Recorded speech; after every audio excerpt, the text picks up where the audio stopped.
नमस्कार, मी प्राजक्ता तांडेल. बुलेटिनमध्ये आपलं सगळ्यांचं स्वागत. आणि बुलेटिनच्या सुरुवातीला महत्त्वाची बातमी. राज्य मागासवर्ग आयोगाची बैठक संपलेली आहे. अंतरिम अहवाल देण्यावर आयोगाच्या बैठकीमध्ये एकमत झाले.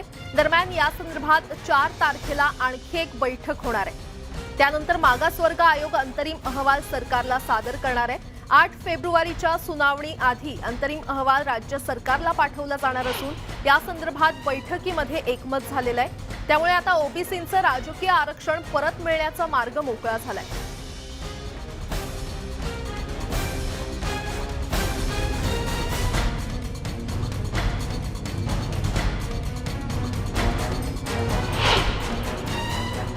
आपल्यासोबत आयोगाचे सदस्य आहेत.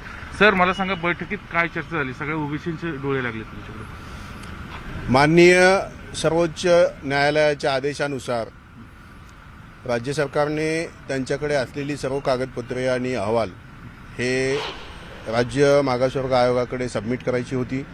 त्या अनुषंगाने मागच्या सोमवारी 24 तारखेला माननीय मुख्यमंत्री, उपमुख्यमंत्री आणि मंत्रिमंडळातले ज्येष्ठ सदस्य तसेच मुख्य सचिव यांच्या उपस्थितीत सह्याद्री अतिथीगृहात मुंबई येथे बैठक झाली होती. तिथेही राज्य सरकारने काही कागदपत्र, काही अहवाल आमच्याकडे दिले होते. त्याच्यावरती विचार करण्यासाठी तातडीची बैठक आज आम्ही इथे आयोजित केली होती.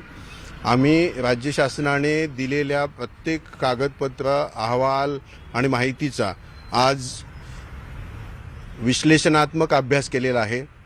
त्याच्या आधारे अंतरिम अहवालाचा मसुदा तयार करण्याचे अधिकार आज आम्ही आमच्या अध्यक्षांच्याकडे सुपूर्द केलेले आहेत. अध्यक्षांनी अंतरिम अहवालाचा मसुदा तयार केल्यानंतर तो अंतिम करण्यासाठी आम्ही लवकरच पुढील आठवड्यामध्ये बैठक घेऊ आणि त्याच्यानंतर तो सर्वोच्च न्यायालय आणि राज्य सरकार दोघांच्याकडेही अंतरिम अहवाल आम्ही सुपूर्द करू. अहवालात नेमकं काय असणार आहे? दिलासा असेल ओबीसी बांधवांना? ज्या महाराष्ट्र शासनाकडून आम्हाला ज्या फॅक्ट्स मिळालेल्या आहेत त्या फॅक्ट्सवरती आम्ही आज चर्चा झालेली आहे आणि त्या संदर्भात तो अहवाल तुम्हाला प्राप्त झाल्यानंतर सरकारकडनं जी आकडेवारी मिळाली विविध अहवालांची, रिपोर्टची, त्याच्यात काय सांगितलंय? नेमकी काय आकडेवारी ती? खरं तर ते आम्हाला तुमच्या समोर ओपन नाही करता येणार.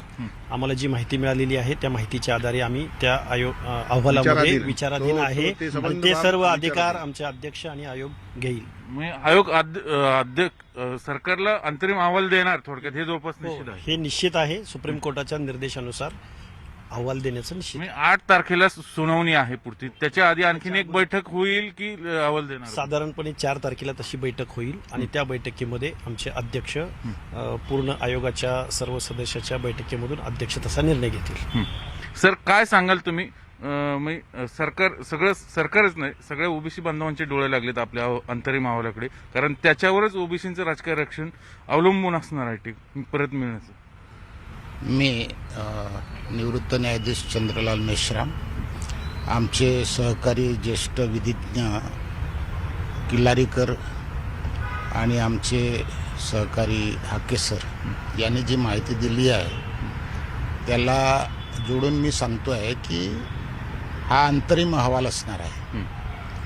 पुढं जे काही निर्णय होणार आयोगाचा, त्या आयोगाच्या अंतिम अहवालाच्या अधीन राहून आम्ही हा अंतरिम अहवाल देणार आहोत. व्हिडिओ जर्नलिस्ट गणेश कदमसह चंद्रान फुंदे, न्यूज 18 लोकमत, पुणे.